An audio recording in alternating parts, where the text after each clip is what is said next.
On this edition of City Focus, the Valdosta Fire Department gives the city the best ISO rating that will help local insurance rates. The Valdosta Youth Council has its January meeting. We let you know how you can serve your city by serving on one of the local boards or commissions. We inform citizens of the many job opportunities that the city has to offer, and a major building project is announced for downtown Valdosta. These stories and more on this edition of City Focus.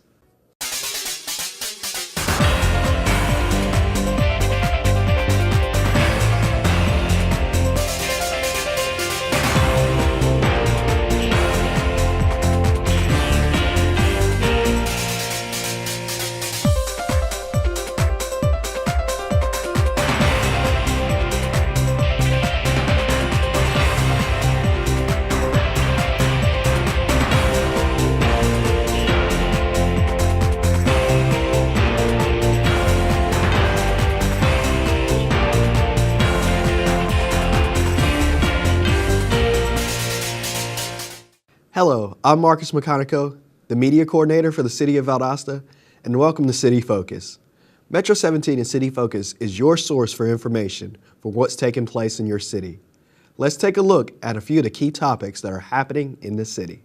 The Valdosta Fire Department and the City of Valdosta can claim an accolade that very few cities can lay claim to. The Valdosta Fire Department, after an extensive examination, has been given a Class 1 rating by the Class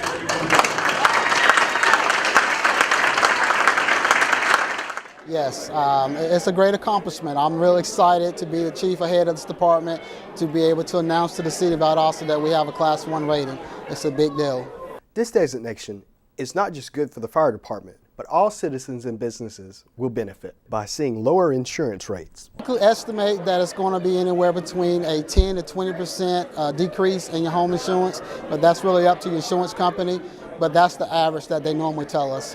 Now the goal is to maintain that rating. This is a goal that Chief Broom, along with City Manager Larry Hanson, has had since before he began as fire chief. That's going to be the hard part, is that now we got the one, but it's maintaining it. So we got to put everything in place. We got to make sure that we are continuing to do everything we should be doing, and they'll be back every 4 years to evaluate us to make sure that we're still maintaining that Class 1 rating. We're actually preparing ourselves now for it, and I'll be doing monthly inspections and annual inspections to make sure that when we get that phone call, that we'll be ready for it. For more information on the city's ISO rating, contact the Valdosta Fire Department at 229-333-1836. The Mayor and City Council approved the sale of downtown property to the Central Valdosta Development Authority, paving the way for a $12 million hotel project in downtown Valdosta. The project should stimulate growth and bring more people to the downtown area. I think with the anticipation of, up to 100 to 200 more people in downtown every day, that it will probably bring some more business to downtown. There isn't a timetable set for the project yet, but Hill says we should see work begin within a year. We hope to have it groundbreaking within probably the next 6 months to a year. The developer said it would take about a year to get the project completed. So we're just hoping that within the next at least 6 months to a year, we'll see some real work being done. The Main Street office is excited about all the positive things this project could bring to the entire city. Oh, it's great. We're really excited that the community can get behind us and really get excited about something that's a really big project for downtown. This is not only great for our economic development, but it's more people coming in, more people spending money in our local economy. It's more jobs. We have an opportunity for the local contractors to have people to be hired. So it's a snowball effect. We're really excited while it's grassroots and ground level, that it's going to expand and everybody can feel the impact of this project. For more information, contact Main Street at 229-259-3577. Goodwill Industries and the City of Valdosta recently held a kickoff celebration for the partnership that is a first of its kind. They are partnering to help citizens that need their service to help find jobs in the area. Partnering with Goodwill really is efficient for both of us. They can provide these services, use city facilities. We can meet the needs of our community, of our citizens, as well as of business and industries who are looking for employees and those that can have job training and skills. So we see it as an economic development tool, a quality of life tool, something we can use with businesses in the future. So it's just a great partnership. It shows two organizations working together where we use our resources in the most efficient way. We have 9 career centers and 4 education and training centers between Newnan and Valdosta, and to be able to come out of our centers to have a stationary location that we can partner with a municipality like this is wonderful. In addition to the job kiosks in the Customer Service Center, Goodwill offered job workshops in the City Hall Annex. The first course on resume writing was held January 20th. The next 2 sessions will be February 17th and March 16th. Contact Neighborhood Development to sign up at 229-671-3617. Metro 17 recently met with City Arborist Kevin Jenkins to give us tips on the best way to trim our crepe myrtle trees. I have a saying is, if you're trimming crepe myrtles with a gas-powered saw, you're probably doing it wrong. There's nothing big enough on a crepe myrtle that you need to cut with a gas-powered saw. Look at the tree, and I know what we look for here as far as when our parking lots go is anything between 6 to 9 feet. We want to keep that area clear because that's our site visibility. That's when people are pulling in, they're looking at the building, or they're looking for a place to park. That's where they need to see. Anything hanging down you want to remove, any suckers coming off the bottom you want to remove. But as far as the canopy as a whole, you don't want to remove more than 1/3 of the canopy at one time. Yeah, you can see it's got a pretty good umbrella shape. It's already taking that natural shape. So all we look for is anything coming down, hanging down, growing down, and we'll just take it back and cut it back to a lateral branch. This is what the crepe myrtle should look like after it's been pruned. Now, of course, this style of pruning, minimalist, when you prune it like this, you're gonna have to come back a couple times a year, at least twice a year. You wanna do it, you wanna give it another light pruning about first of summer, when everything's leafed out and it's starting to sag down. And the limbs are going to get a little heavier, so you come back and you'll just lift up the limbs that are hanging down. But doing this, you're leaving the majority of the leaf-bearing canopy. That's what you need to leave on the tree. That canopy needs to continue to grow and get as big, as broad as it can possibly be. That's what you want from your trees.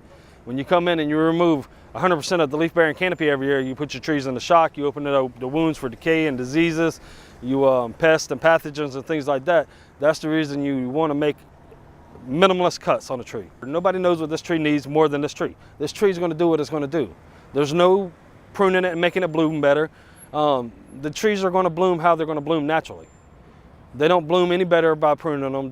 There's no scientific reason to prune a tree like that. So all you want to do is just take off what's in your way. If it's obstructing you from mowing the lawns, cut it off, by all means. If it's obstructing your vision, where you can't see your building, cut it. If you have any questions, the best tool is the internet. Look it up. There's plenty of information out there on tree topping and how to properly prune crepe myrtles. If you still have questions or if you can't find what you need, give me a call. 259-3530.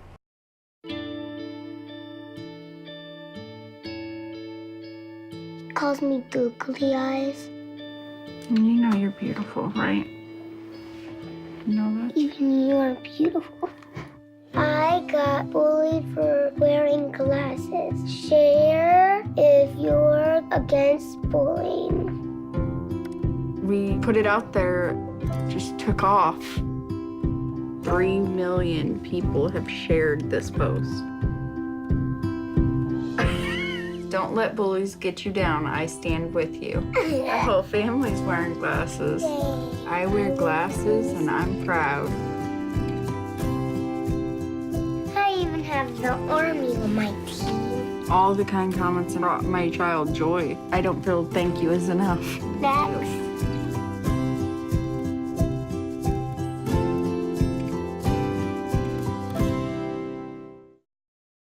This week, we sat down with Police Chief Brian Childress to discuss workplace safety and active shooter situations. What are some tips you would give to employers on how they could protect their employees? Well, first, don't wait till the last minute. We do a lot of training internally, and we do it for the public. And one of the things we want to focus on is have a plan. And every place can have a plan. And it doesn't have to be a big binder for something like that, but you need to have a plan in place.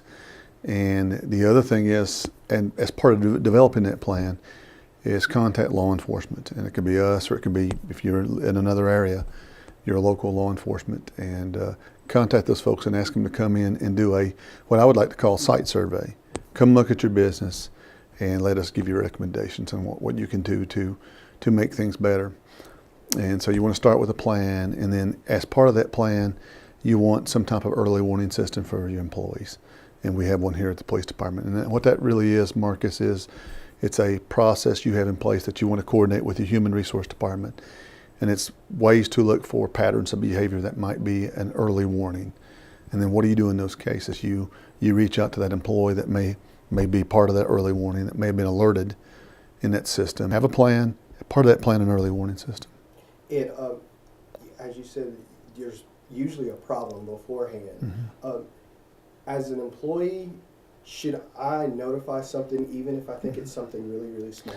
Well, when you talk about workplace violence, a lot of folks think, well, it's management that's done something wrong.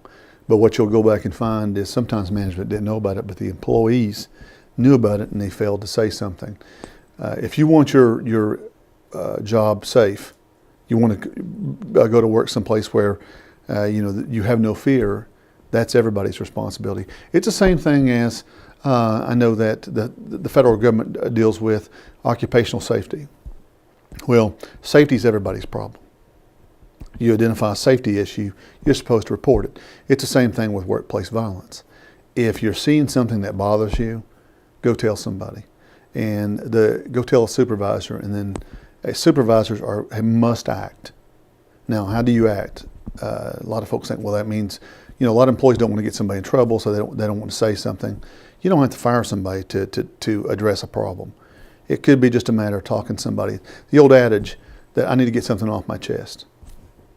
That's true with workplace violence, is allowing someone to vent, allowing someone to have an audience, and maybe they have a perception that there was a wrong, but when you look at it and you explain it to them, their perception was wrong, but you've just de-escalated the situation. Most places have an employee assistance program, but I will tell you, going around the country and looking at other governments, and I do that quite a few times, there also needs to be training for your employees on, hey, this is EAP.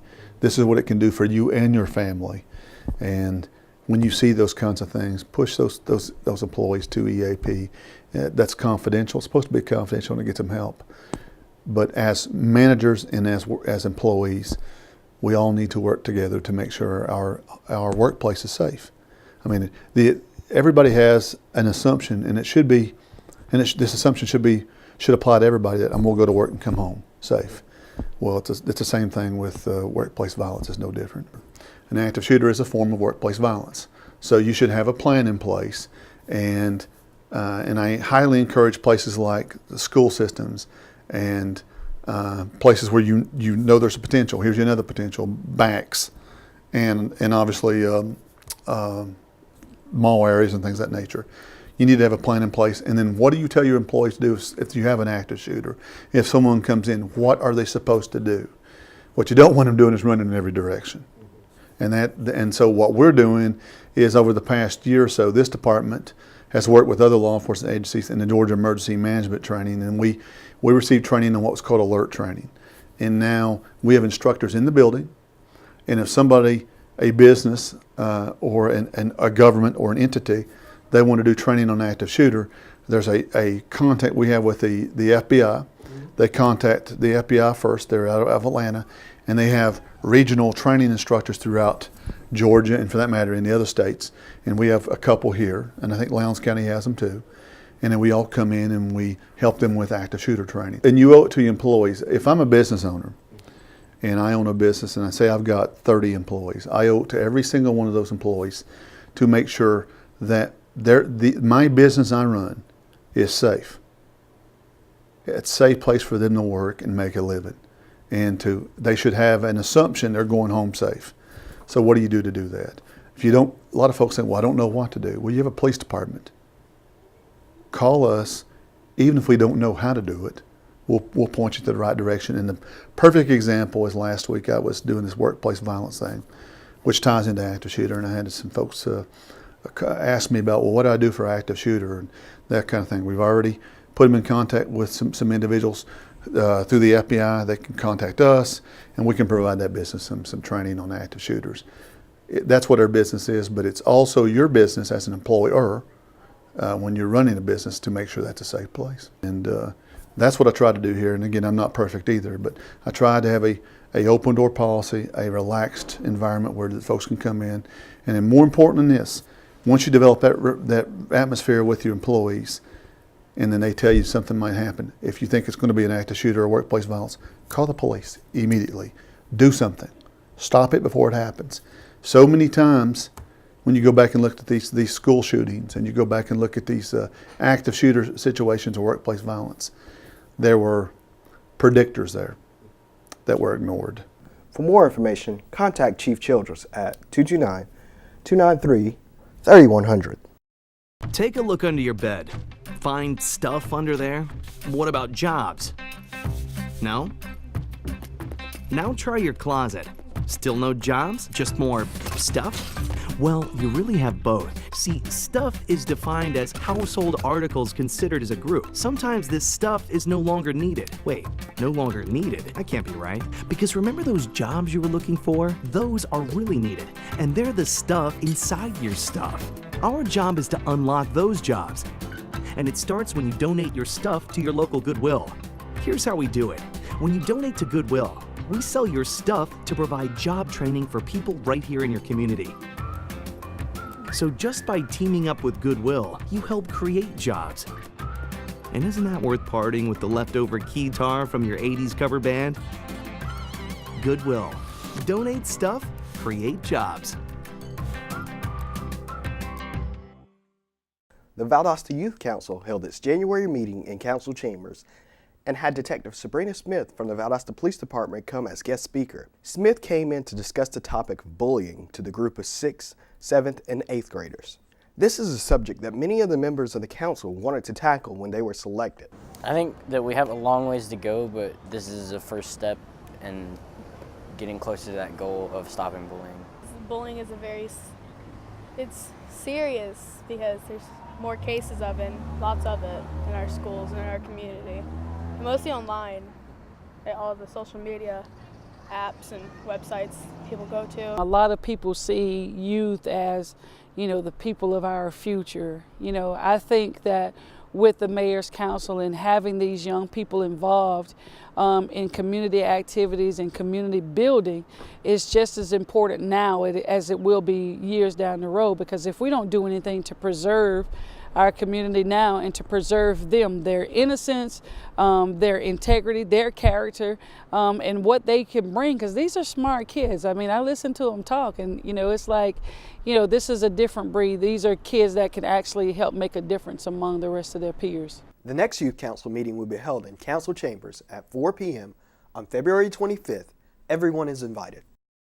It's still winter, but Main Street is already preparing for its spring and summer event, Downtown Valdosta Farm Days. They are taking applications for vendors now, so complete the process early to pick the best spots around historic Lowndes County Courthouse. Valdosta Farm Days will begin on May 7th and will be on select Saturdays until September 17th.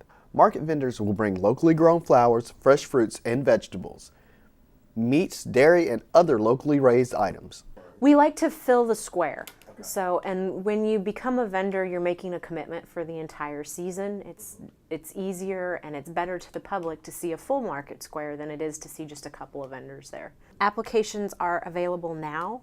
We should have a list of all of our vendors out by April because the season will start in May. The sooner the better, because the spots are at a premium. Shady spots go first, and then you get the sunny spots the later you apply. So the sooner the better. Vendor applications can be found at ValdostaMainStreet.com. For more information, contact Main Street at 229-259-3577. The Stormwater Division and Metro 17 would like to pass on some stormwater tips to our citizen. This month's tips include going green in the new year. One way to do this is to say goodbye to conventional cleaning products. Many of the ingredients in cleaners can potentially contaminate nearby water sources when they are poured down household drains, storm drains, or on the ground. Green cleaners are easy to find, and you can make your own cleaners. Vinegar, lemon juice, baking soda, and borax are all great substitutes. You also might find that these non-toxic cleaners are not only easy on local waters, but also easier on your wallet. For more information, contact the Stormwater Division at 229-259-3530. There are many things that a city can provide to its citizens, but one thing that most people may not think of is a career. There is a wide variety of career opportunities from the city, from police officer to heavy equipment operator. The City of Valdosta just may have the career that you are looking for. Just click on the jobs link at valdostacity.com to find your new career. Metro 17 also airs Job TV, produced by the Georgia Department of Labor. The program begins at 1 p.m. and 2 a.m. each day on Mediacom Channel 17. Valdosta and Lowndes County residents that are interested in serving your community have until February 3rd to apply for 6 appointments to serve on a board, commission, authority, or advisory committee. There are 2 seats open on the Valdosta Historic Preservation Commission. 1 seat is available on the MPO Citizens Advisory Committee. 2 seats are open on the Valdosta Lowndes County Land Bank Authority. This appointment will be made by the mayor. There is 1 seat available on the Valdosta Lowndes County Conference and Tourism Authority, and applicants must be associated with the lodging and tourism industry. City Council will vote on the new appointments at the February 11th City Council meeting.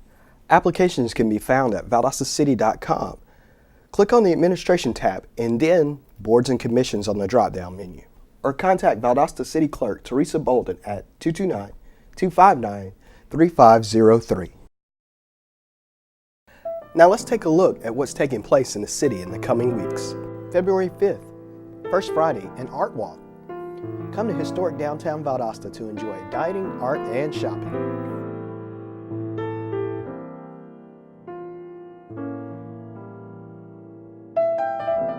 February 9th, City Council Work Session, 5:30 in Council Chambers. February 10th, Georgia Initiative for Community Housing Committee, 11 a.m. in the City Hall Annex Multipurpose Room.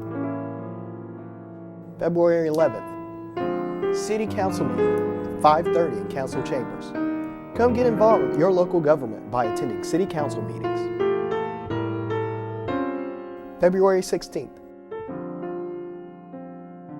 KLVB Board Meeting, 5:30 in the City Hall Annex Multipurpose Room.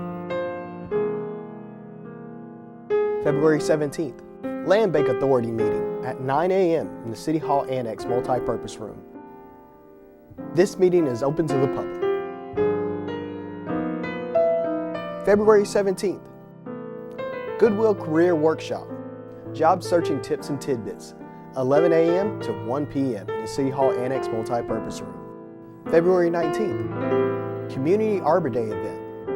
The Valdosta Tree Commission will present the city with the Tree City USA Award for the 30th consecutive year. For more information, call 229-259-3530. February 22nd, Greater Lowndes Planning Commission Work Session, 5:30 at the South Health District Administrative Office. February 24th, Historic Preservation Commission Work Session, 3 o'clock in the City Hall Annex Multipurpose Room. February 24th, the Lowndes County Bird Supper at the Georgia Railroad Freight Depot in Atlanta. Deadline to purchase tickets for the event is February 19th. Tickets can be purchased at the Lowndes County Judicial Administrative Complex or Valdosta City Hall. February 25th, Valdosta Youth Council meeting, 4 p.m. in Council Chambers. Everyone is invited. February 25th, City Council meeting at 5:30 in Council Chambers. Come get involved with your local government by attending City Council meetings.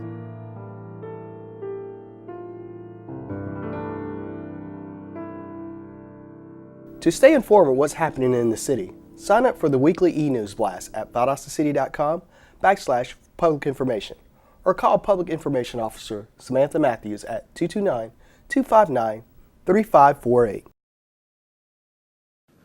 Earlier in the show, we taught you about the dangers of tree topping and the importance of the city's trees. Valdosta is very proud, and this year we will celebrate the 30th consecutive year of being named Tree City USA. We invite all our citizens to our local Arbor Day event on February 19th at the American Legion Post 13 on the corner of Williams and Jane Street. This concludes another edition of City Focus. Be sure to visit our website at valdostacity.com/Metro17. Like us on Facebook, Valdosta City Without Limits, and also like our Valdosta Youth Council Facebook page. Follow us on Twitter at City of Valdosta, and subscribe to our YouTube channel, Metro 17 Valdosta, to see past shows and stories. Thanks for watching. We'll see you here next time on City Focus.